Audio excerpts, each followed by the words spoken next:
Blending modes explained. Hey there, let's talk about blending modes in Photoshop. I've already mentioned them, but let's take it step by step and explore how you can use them to improve your projects. First, blending modes refer to the way pixels from separate layers interact with each other. The first way to adjust the blend mode is from the Layers panel here. By default, it's set as normal, and that means this layer won't interact with the one underneath. You have this project attached, and here you can see how every one of these blending modes changes an image. Here's the original one with nothing added to it. For all the other ones, I added a red rectangle above them, and I changed the blend mode. The rectangle's pixels will interact with the ones from the image. Our first blend mode doesn't work if we leave the opacity at 100%. It shows us the layer above, and that's it. But if we lower the opacity, notice how the image dissolves.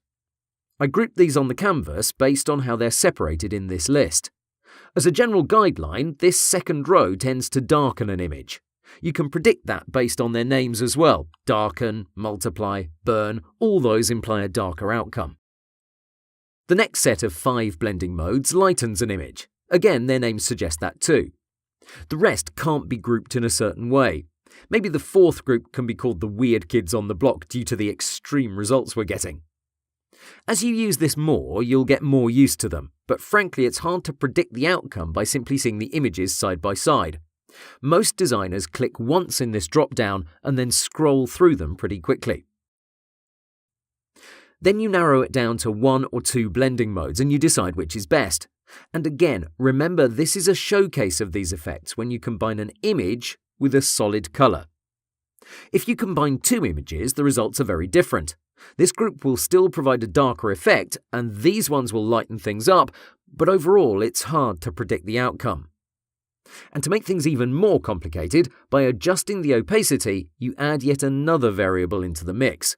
It's truly something that requires experimentation.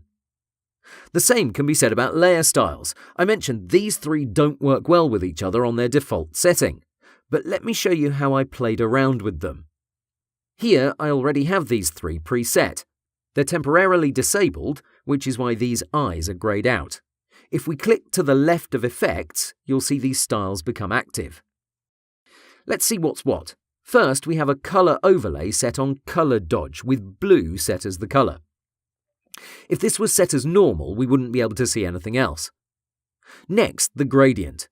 This one is set to multiply with a radical colour set from red to green.